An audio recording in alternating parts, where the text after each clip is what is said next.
3 그리고 4주의 일진사주 명리학 제1130강 시작하겠습니다. 자, 오늘 날짜를 보면 양력으로는 2021년 12월 10일이고요. 음력으로는 2021년 11월 7일입니다. 오늘 명식 신축년 경자년 임진일이 되겠고요. 오늘의 일진은 임진이 되겠습니다. 자, 오늘 살펴볼 사주 명식은 일간은 임수일간이 되겠고요. 임수일간이 태어난 월령 자월의 임수가 되겠습니다. 임수라고 하는 것이 자월에 태어났을 때 사주를 어떻게 배합하는 것인지 알아보도록 하겠습니다. 자, 먼저 일간이라고 하는 것, 임이라고 하는 글자가 되겠고요. 임이라고 하는 글자 10개의 천간 중에서 9번째 천간이 되면서 이 임이라고 하는 것은 오행으로 놓고 봤을 때 오행으로는 어떤 오행?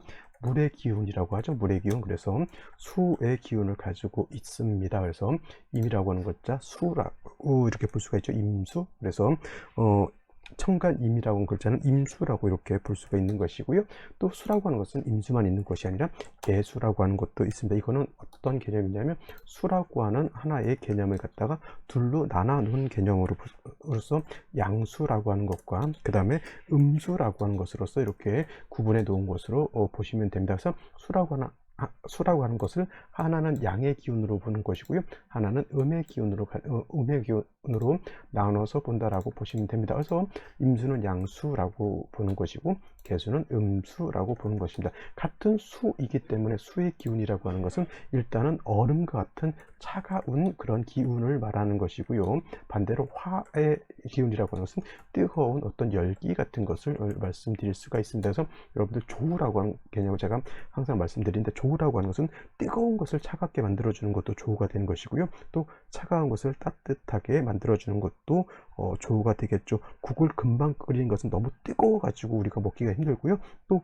냉장고에 넣어놨던 국은 얼음이 얼게 되면은 차가워서 먹기가 힘들죠. 그래서 딱 얼음이 얼은 국은 데펴서 먹어야 되는 것이고, 그 다음에 너무 뜨거운 것은 살짝 식혀서 먹어야지만 몸을 상하지 않는다. 너무 뜨거운 거를 이렇게 좋아하는 사람들이 있는데 먹을 때는 뭐 좀 자극적이라서 좋을지 모르겠지만 입안이 뜨거운 곳으로서 자꾸 화상을 입거나 특히 목 같은 데 이제 식도 이런 데에 자꾸 뜨거운 곳으로서 자꾸 자극을 주게 되면 식도염이라든가 심하면 식도암 같은 것도 이렇게 걸릴 수가 있다라고 하니까 너무 뜨거운 것, 그 다음에 너무 차가운 것 이런 것보다는 적당하게 중화된 것. 그리고 여러분들은 이제 아침에 먹을 때 냉수를 먹으면 좋다. 냉수를 먹으면 좀 변비가 이제 있는 사람들은 냉수를 먹으면 좋다라고 하는데 냉수가 맞는 사람이 있고요. 냉수가 체질적으로 맞는 사람이 있고 그다음에 냉수가 아니라 따뜻한 물을 먹어야 되는 사람들이 있습니다. 그래서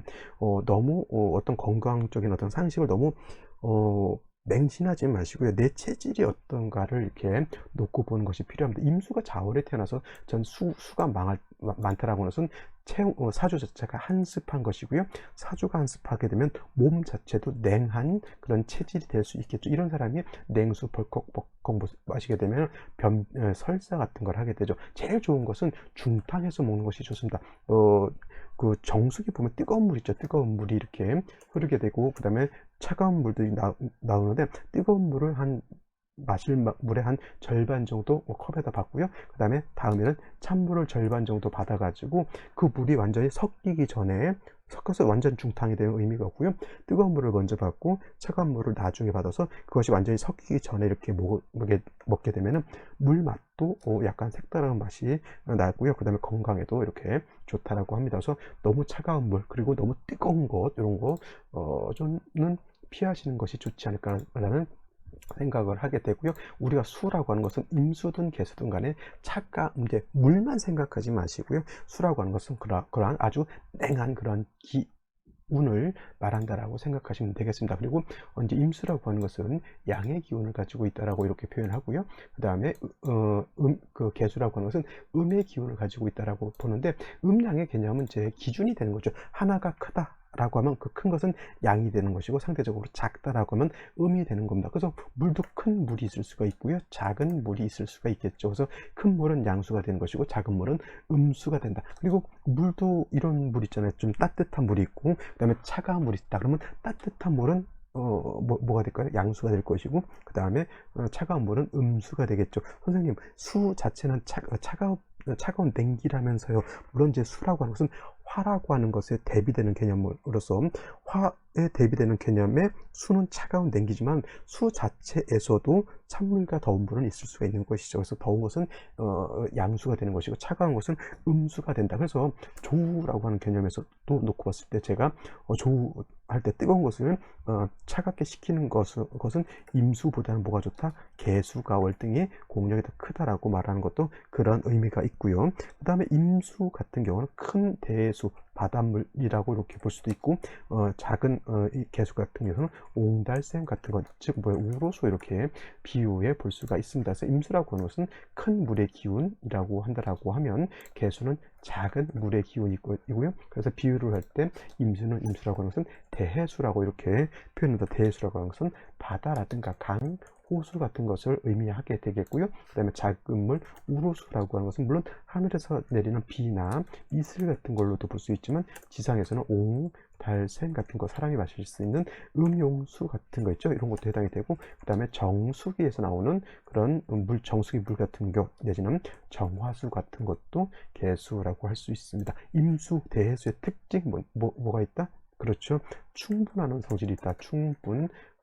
충분지성이 있다. 예를 들면 쓰나미가 일거나 아니면 큰 파도라든가 너울 같은 거 일게 되면, 때지는 물이 많아서 뭐가 된다? 범람하게 되면 엄청난 파괴력을 가지고 있는 것이 임수라고 하는 대해수인 것이고요.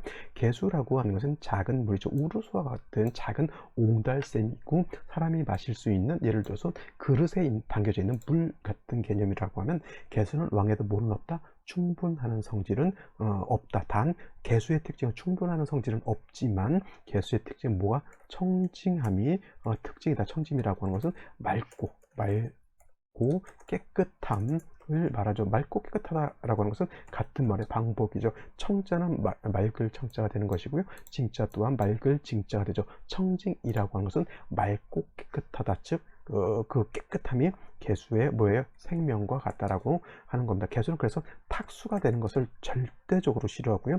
그래서 개수라고 하는 것은 우토, 기토 같은 것이, 내지는 지지로 진술, 충미, 토 등 같은 것이 많게 되면 잡난이라고 표현하죠.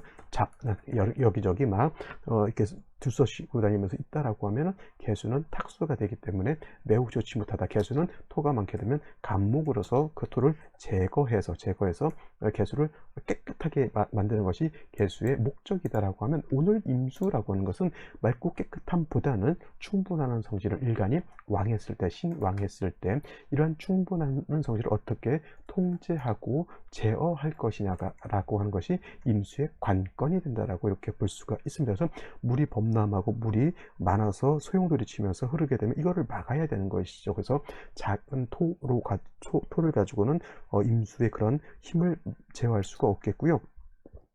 이걸 막을 수 있는 것은 무토라고 하는 것으로서 막을 수 있다. 예전에 서산 방조제 같은 거, 아주 오래된 얘기입니다. 80년대 초중반, 그때 서산 방조제라고 하는 것을 현대건설에선가 이렇게 지은 적이 있어요. 근데 방조제, 물이 원체 세게 흘러가다 보니까 방조제를 A 구간에서, 뭐 예를 들어서 여기서부터 방조제를 이렇게 쌓아가고, 그 다음에 여기서부터 방조제를 이렇게 쌓아오는데, 이 중간 부분이 이제 물이 이렇게 흘러가는 것이죠. 그러면 이 중간이 물살이 너무 세다 보니까 이거를 웬만한 흙을 가지고는 막을 수 없었던 거예요. 그래서 그때 현대건설 모 회장이죠. 지금은 이제 고인이 되셨지만, 이 물살이 너무 세다 보니까 이 물살을 막을 수 있는 고안을 낸 게 뭐냐면, 유조선 있죠. 유조선, 고장난 유조선을 끌어다가 요 중간에다가 침몰시켜요. 침몰.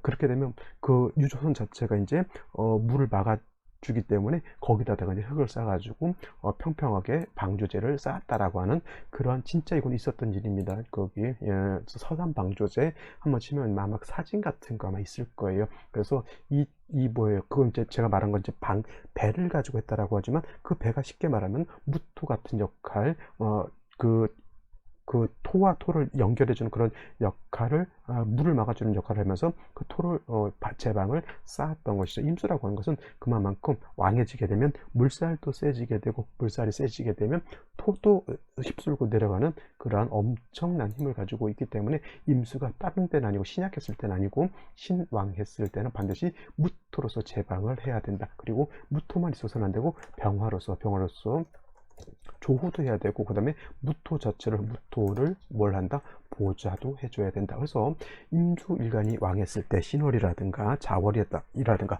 해월이라든가 아니면 지지로 수국이 형성되어 있는데 이 일간이 임수다, 내지는 임수일간이 아니더라도 임수가 지지로 수국이 형성되어 왕할 때는 무토로서 제방하고 병화로서 조후한다라고 하는 것은 기본적인 공식과 같다, 이렇게 생각하시면 되겠습니다. 자, 다음으로 임수일간이 태어난 월령 자월에 대해서 한번 살펴볼 것인데요. 자월, 절기를 보게 되면 이제 대설과 동지로 이렇게 구분이 되고요. 대설 절입 시간을 기준으로 해서 해월과 자월로 구분이 됩니다. 물론 이제 또 자월에서 축월로 넘어갈 때는 소한이라고 하는 절기를 기준으로 해서 또 자월에서 축월로 넘어가게 되는데, 오늘은 이제 자월이니까 대설 동지라고 하는 것은 큰 의미보다는 음의 기운이 가장 왕하고 밤의 길이가 길고 낮의 길이가 짧다. 그래서 이 동지 때 일양이 희생한다라고 해서 동지 때 동지 팥죽을 끓여 먹는 그런 풍습도 있고요. 또 입춘세수설이냐 아니면 동지세수설이냐에 따라서 입춘세수설이라고 하는 것이 입춘세수설을 따르는 것이 일반적인 통례이지만 일부 견해에 따라서는 동지를 열을 바꾸는 기준으로 한다라고 하는 그러한 이론도 있다. 그건 참고적으로만 알아두시고, 일단 저한테 배우시는 분들 일단 입춘세수설, 연이 바뀌는 기준은 입춘을 기준으로 한다라고 하는 것, 그렇게 알아두시면 좋겠습니다. 그 다음에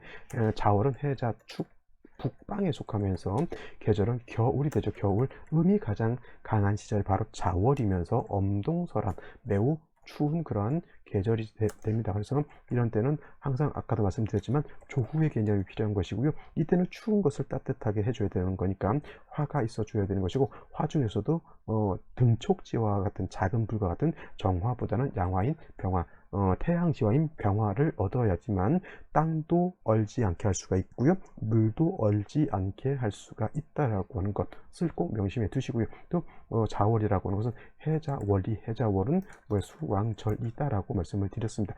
해월은 뭐다? 수의 그러니까 임관지가 되고요. 그래서 해월할 때 수가 굉장히 왕하다라고 말씀을 드렸고, 그 다음에 자월은 더욱 수가 음기가 더 강한 계절에서 수의보다 이때는 제왕지가 되기 때문에 매우 가장 음기가 강한 그런 시절이다. 음기가 강하다, 수가 왕하다라고 하는 뜻은 물이 많다라고 하는 것으로도 볼 수 있지만 기온이 크게 떨어진다, 크게 하강한다라고 하는 뜻. 그 다음에 해자 주걸에 물이 많아진다라고 하는 것은 그만큼 기온 자체가 크게 하강해서 천하가 얼게 되면은 만물이 생기가 없다. 어느 정도 사람이고 동물이고 식물이고 온기라고 하는 것이 있어야지만 그 온기를 가지고 뭔가를 새로운 것을 이렇게 만들어낼 수 있는데, 온기가 없이 너무 춥다라고 하는 것은 생명력이 없다, 이렇게 볼 수도 있는 겁니다. 북극이라든가 특히 남극 대륙 같은 경우에는 기본적으로 계속 밤이 주속되는 경우가 많고요.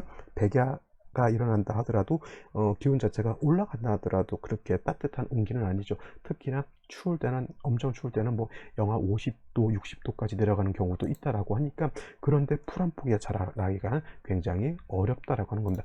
해자 추월을 생각할 때 제가 항상 말씀드렸죠. 남극 대륙을 생각하라. 거기 불쌍하게 알을 품고 있는 황제 펭귄을 연상하라라고 말씀을 드렸죠. 그래서 자월이라고 하는 계절, 수왕절이면서 엄청난 한기를 가지고 있는 계절이다라고 이렇게 보시면 되겠습니다. 이러한 자월에 임수가 태어나게 되면, 일단 수왕절에 임수가 태어나기 때문에 일간 임수는 어떻다? 왕하다, 약하다, 신왕사주가 되는 것이죠. 자, 임수는 계수와 달라서 대해수라고 했죠. 대해수하기 때문에 임수는 왕하게 되면 충분하는 성질, 충분지성을 드러나게 되고, 물이 범람하거나 내지는 쓰나미가 일어서 엄청난 파괴력을 나타낸다라고 말씀을 드렸습니다. 그래서 자월에 임수가 태어났을 때는 가장 급선무가 뭐냐면 임수가 범람하지 않도록 물을 막는 것이, 물을 가두어 놓는 것이 먼저 급선무가 됩니다. 그래서 자월의 임수, 해월의 임수도 마찬가지였죠. 무토를 먼저 찾아서 물이 범람하지 않도록 가두는 것이 일단 급선무가 됩니다. 선생님, 해자 주간 추우니까 병화가 있어야 된다라고 했죠. 물론 병화라고 하는 것은 기본적으로 있어줘야 된다라고 하는 것이지, 일간에 따라서 어떤 것이 급선무냐는 좀 차이가 있을 수가 있습니다. 물론 이제 이거는 제가 무토가 필요하다, 병화가 필요하다라는 것은 해자수월에 화를 필요로 한다라고 하는 것은 일단 원령의 특성이 한습이 가중되어 있기 때문에 병화라고 하는 것은 기본적으로 필요하다라고 하는 뜻이고요. 임수가 자월에 태어나서 무토를 써야 된다라고 하는 것은 일간 특성에 따라서 무토를 써야 된다라고 하는 것인데, 중요한 것은 일간을 먼저 바라봐야 되고요. 차후에 조우는 일간의 왕세를 어느 정도 해결된 연후에 조우를 부는 것이 순서가 되겠죠. 그래서 자월의 임수는 일단 일간 자체를 먼저 봤을 때 일간 자체는 너무 왕하기 때문에 무토로서 임수를 제방하지 않게 되면 무토가 범람해 버리면 화가 있다 하더라도 의미가 없게 됩니다. 그래서 자월의 임수는 무토를 먼저 취용하게 되고요. 다음으로 뭐예요? 병화가 있어서 조후화죠. 자월에 추운 기후를 따뜻하게 해주고, 그 다음에 자월의 임수 자체는 왕하지만 무토는 자월에 약하기 때문에 이 홀로 무토가 왕한 임수를 제방할 수가 없습니다. 원래는 토극수라고 해서 토가 수를 극하는 것이 맞지만은 수가 너무 많게 되면 수다하게 되면 토가 무너진다, 수다토붕하는 그런 현상이 있기 때문에 얘가 약하지 않도록 또 재성으로서 얘를 이렇게 도와주어야지만 무토가 능히 임수를 제방할 수 있다.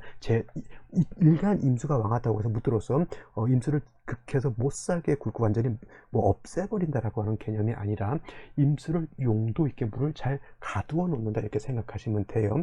소양강이 흐를 때 그냥 놔뒀으면은 계속 그냥 물이 흘러갔을 뿐이지만은 소양강 댐을 만들어 가지고 물을 못살게 군 것이 아니죠. 댐을 가둬서 물을 가두어 놓은 연후에 필요할 때 농업용수라든가 공업용수라든가 사람이 쓸 수 있는 생활용수로 이렇게 쓰기 위해서 임수를 가두는 것이지, 임수가 왕하니까 저걸 갖다가 잡아다가 죽여버린다, 없애버린다, 이런 개념이 아니라고 하는 것을 꼭 명심해 두시고요. 자월의 임수, 왕하니까 무토, 병화를 쓴다. 용신은 무토가 되는 것이고요. 병화는 무토를 도와주고 조화는 희신, 이렇게 생각하시면 되겠습니다. 자, 그러면 오늘의 명식과 생시 알아보도록 하겠습니다. 자, 그러면 오늘의 명식을 다시 한번 살펴보도록 하겠습니다. 오늘 명식, 임수일간이 자월에 태어난 사주 명식이 되겠고요. 격국이라고 하는 거 살펴보게 되면, 격국이라고 하는 것은 일간과 원령과의 관계, 일간과 월지와의 관계를 살펴보는 것인데, 일간은 수죠. 양수라고 말씀을 드렸고요. 원령의 자수는 본체는 양인데 쓰는 것은 음으로 쓴다. 즉 자는 양이지만은 그 안에 암장되어 있는 본기인 개수가 음이기 때문에 음수로 이렇게 쓴다라고 했고요. 그래서 양수가 음수를 받기 때문에 저거는 겁재, 이렇게 볼 수가 있는데, 그렇다고 해서 겁재격이냐? 아니죠. 겁재격이라고 보지 않고요. 양간이 제왕지에 태어났을 때는 이걸 갖다가 뭐라고 한다? 양인격이다라고 한다. 자, 양간이 참고로 제왕지에 만나는 것은 갑목은 뭐예요? 묘월생이 양인격이 되는 것이고요. 병화는 어떤 때 오월생이 양인격이 되는 것이고, 병화가 오를 보면 제왕지가 되죠. 무토는 뭐예요? 똑같이 오월생이 양인격이 되고, 경금은 6월생은 숫자 6이 아니라 6월생이 되면 양인격이 되는 것이고, 지금 말하는 임수는 자월생이면 이렇게 양인격이 되는데, 중요한 것은 양인격은 양간만 논한다 라고 하는 것이 포인트. 자, 양인을 논하는 것은 양간입니다. 갑목, 병화, 무토, 경금, 임수만 양인을 논하는 것이지, 음간은 양인을 논하지 않는다. 양인이 없습니다. 이걸 어떤 분들이 음간 개수가 자월에 태어나도 뭐 양인격이라고 하는데, 아닙니다. 음간은 음인이라고 하는 것은 별도로 있습니다. 음간은 음인이라고 하는 것이 별도로 있지만은, 음간이 이렇게 태어났다고 해서 양인격이라고 논하지 않는다라고 하는 것을 꼭 명심해 두시기 바랍니다. 가끔 이제 인터넷 같은 데 보다 보면은 어떤 분이 가르치시는 분들이 음간도 양인을 논하는데 이렇게 설명하시는 분들이 있는데 양인은 양감만 논한다라고 표현합니다. 그래서 양인격은 요 양양자의 칼날이자 이렇게도 쓰지만 양인격은 변양자에 우리 양간할 때 양자에다가 칼날자 이렇게 이런 식으로 해서 양인격을 쓰기도 합니다. 그래서 양인은 양감만 논한다 이렇게 생각하면 되겠고요. 제가 써드렸던 것처럼 간목묘월생, 병화 우월생, 무토 병화는 화토는 동궁하기 때문에 병화부터가 공의 5월생이 양인격이 되는 것이고요. 경금이 제왕지가 되는 건 6월생, 임수는 자월이 제왕지가 되죠. 그래서 양간이 제왕지에 태어났을 때 양인격으로 한다 이렇게 보시면 되겠습니다. 그래서 일단 양인격이 되면 뭐가 된다? 신왕사주가 되는 것이고요. 또 임수가 해월에 태어나서 걸록격이 되든 자월에 태어나서 양인격이 되든 일단 신왕하기 때문에 어떤 성질 충분지성이 있다라고 하는 것은 기본적으로 알겠고, 무토 병화로 일단 사주를 배합하는 것이 타당하다라고 이렇게 말씀드릴 수가 있는데, 연지의 축토라고 하는 것을 봤습니다. 이걸 갖다가 이제 자축합 토로 볼 것이냐, 자축합 토로 볼 것이냐, 자축합수로 이렇게 볼 것이냐라고 고민하시는 분들도 있는데, 원령이 자월이었을 때, 원령이 축월인 경우에 자축합 토로 볼 수도 있는 가능성이 크지만은, 원령 자체가 이렇게 자월인데 또 일간은 마저 임수 개수 일간이면 이거는 대체적으로 수로 보는 것이, 자축합 수로 보는 것이 저는 맞다라고 보고요. 또 한 가지 월간의 경금, 그 다음에 월간의 경금, 연간의 신금, 이렇게 금수가 있게 되면은 토의 기운을 토생금 하고 금은 다시 수를 생하기 때문에 자축합은 토로 보지 않고 요거는 수로 보는 것이, 기운 자체가 수로 몰리기 때문에 이런 경우 특히나 자축합 토가 아닌 수로 보는 것이 맞다라고 볼 수가 있습니다. 그래서 자축합 수로 보시는데, 예를 들어서 오늘 같은 경우에는 일지의 진토라고 하는 것도 있습니다. 이렇게 놓고 보면 토가 두 개이기 때문에 관성이 굉장히 왕할 것 같지만은, 축토는 어떤 토? 대표적인 습토가 되겠고요. 진토도 역시나 습토가 되겠죠. 지지로 술토와 미토는 이거는 마른 땅 건토가 되는 것이고, 그 다음에 지금 말했던 진토와 축토는 이거는 습토 물기를 가지고 있는 습토가 된다. 해서 진토와 이건 축토는 물이 있으면 물과 친해진다. 즉 합해서 물이 될 가능성이 많다. 그래서 신자진수국, 자축합인데 금수가 많아지게 되면 자축합수가 되고, 그 다음에 신자진수국이 되죠. 예를 들어서 생시가 예를 들어서 이렇게 신시가 됐다라고 하면 이거는 100% 지지 완전한 수국을 형성한 그런 사주국세가 되죠. 이렇게 되면 일간 굉장히 왕해집니다. 토가 있다고 해서 이건 토가 왕한 것이 아니고 물이 많은 것이다 이렇게 보실 수 있는 겁니다. 그래서 이런 경우에는 자월의 임수가 자진합수가 됐든 자축합수가 됐든 일간이 너무 왕하고, 더하여 경신금이 다시 생수해 주게 되니까 이거는 사주 전반이 뭐가 왕하다? 수가 왕하다. 화가 한 점도 없고요.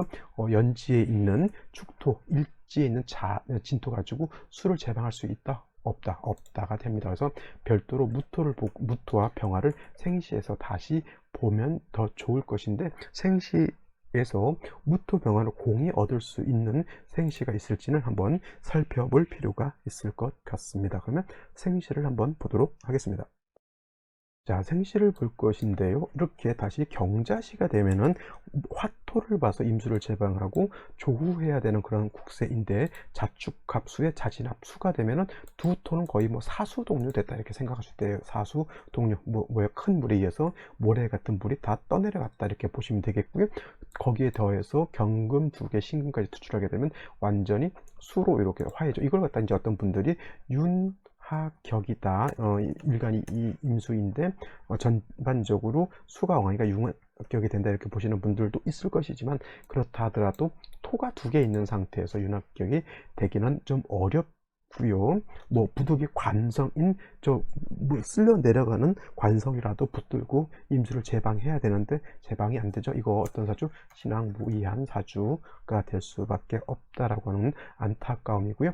그래도 좀 한번 살아보려고 하면 어떻게 됩니까? 운은 목화 운을 들어가는 것이, 이런 경우 토가 호운이 오는 것이 결코 좋지 않습니다. 차라리 수의 기운을 목으로 설하고 화로서 조후하는 것이 월등히 좋은 국세가 될 것 같고요. 신의 시도 마찬가지로, 경자시와 마찬가지로, 물론 이제 하분되지 않는다 하더라도 역시나 해수, 자월의 해수, 신금까지 투출되었죠. 이 또한 윤학격으로 보기는 좀 개인적으로는 어렵고요. 이런 경우에 역시 신앙 일간이 너무 왕한데 의지할 것이 없다. 이거 인성이 오히려 병이 되는 것이죠. 일간이 왕하면은 재관이 있거나 아니면 식상이 있어서 왕한 일간의 기운을 갖다가 통제를 하거나 아니면 발산을 시켜야 되는데, 이렇게 일간이 왕한테 다시 그 인성이 일간을 생겨주게 되면 이거는 오히려 가정교육, 부모님이 애를 망치고 있다, 이렇게 볼 수도 있는 것입니다. 자, 이민시 이렇게 됐을 때는 자월의 일간 임수가 다시 시간 임수가 투출되는 것은 옳지 못하죠. 오히려 금수가 너무 많아지는데, 그래도 다행스러운 것은 인목을 봤다. 인목 안에는 토, 이거 지장을 한번 써볼까요? 무토, 그 다음에 병화, 간목이라고 하는 것이 있습니다. 그러니까 이제 어떤 분들이 선생님 인중무토로서 수를 제방을 하고 병화로서 조후하면 되지 않겠습니까? 라고 이렇게 말씀하시는 분들도 있는데, 인중에 있는 부토는 쓴다 안 쓴다? 불용, 쓰지 않는다, 있어도 쓰지 않는다, 이렇게 생각하시면 되겠고요. 인중 안에는 병화, 간목만 쓴다. 그래서 간목으로서는 수의 기운을 설기하고, 그 다음에 설기한 수의 기운을 목으로서 설기하고, 목이 다시 병화를 생해주게 되면은 조금 작더라도 조훈을 할 수 있다라고 하는 개념으로서 인중, 간목, 병화를 용신, 희신으로 쓸 수 있죠. 용신은 이런 경우는 무조건 병화가 되는 것이고, 병화를 생조해 주는 인중, 간목은 희신, 이렇게 볼 수가 있는데, 같은 구조인 천간의 개수, 시지의 묘목은 인민하고 계묘는 엄청 차이죠. 묘목은 승목의 화를 가지고 있지 않지만 인목은 화를 가지고 있죠. 간목이라고 하는 또 큰 나무를 또 가지고 있죠. 그래서 이민, 계묘가 어떤 것이 더 좋으냐? 당연히 계묘시보다는 이민시가 월등히 좋다. 이렇게 이민시가 좋다라고 하는 것이 아니라, 잘 들어보세요. 계묘시에 비해서 이민시가 좋다라고 하는 것이지, 이 오늘 명식이 이민시가 되어야 좋다라고 하는 뜻은 결코 아니라고 하는 것을 꼭 명심해 두시고, 이렇게 되면은 이제 토가 있어서 또 이거 가지고 수를 제방한다, 이런 개념, 진토 가지고, 진중에 있는 무토를 가지고 저렇게 수가 왕할 때 임수를 제방하기는 좀 어렵고요. 차라리 간목으로서 수의 기운을 설하는 것이 좋은데, 사주에 뭐가 없습니까? 화가 없기 때문에 수도 얼고, 물도 얼고, 금도 차갑고, 나무도 얼게 되는 그러한 사주 국세가 되죠. 을사시 같은 경우가 됐을 때는 다른 건 몰라도 사화를 쓸 수가 있습니다. 사화. 을사시가 이렇게 되는 경우에는 사화를 쓸 수가 있죠. 부족합니다. 사화가 하나만, 조가 하나 가지고 충분한 조언은 되지 않고요. 만약에 병화가 좀 더 있었다라고 하면 이것이 이제 신축이 아니라 이제 병옷이 안 되고 병인시 이렇게 됐었으면은 병인년이 이렇게 되겠죠. 병인년이면 당연히 경자월이 될 겁니다. 그러면 이 병화가 인의 뿌리를 뒀고요, 사의 뿌리를 뒀기 때문에 병화 자체는 세력이 있습니다. 이렇게 되면 이 자수는 진하고 자진합 수가 되겠죠.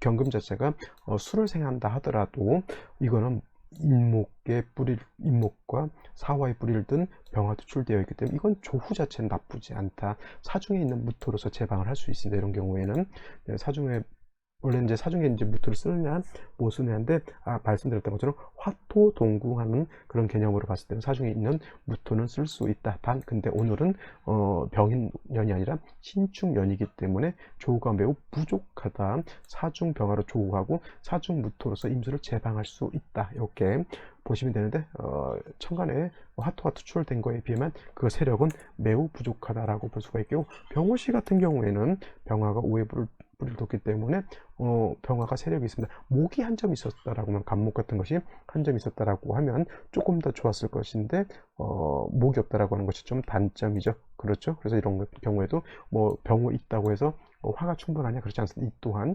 목화운으로 가는 것이 필요하겠고요. 하나만 더 본다라고 하면, 무신시 이렇게 됐을 때는 아까 말씀드렸던 것처럼 신자진 수국을 완전하게 구전했고 경신금이 임수를 생하기 때문에 무토가 투출되어 있다 하더라도, 이 무토는 진축에 뿌리를 둔다 하더라도 진토와 축토가 뭐예요? 사수동 물이 많아서 그 뿌리가 매우 약해져 있죠. 이 무토 하나 가지고 임수를 생하기 좀 어렵습니다. 그래서 뿔이 있는 화가 있었다라고 하면 좋겠죠. 이것도 마찬가지로 만약에 병인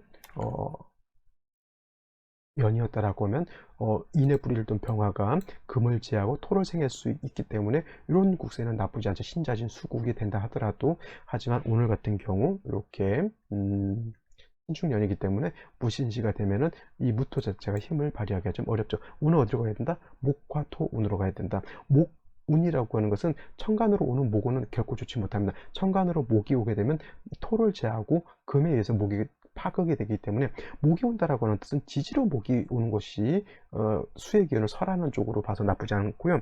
기본적으로 좋은 운은 화운으로 와서 토를 갖다가 생주해주고 금을 억제했을 때가 가장 좋은 국세가 된다, 이렇게 보실 수 있겠습니다. 자, 오늘은 여기까지 설명드리고요. 내일 또 찾아뵙도록 하겠습니다. 감사합니다.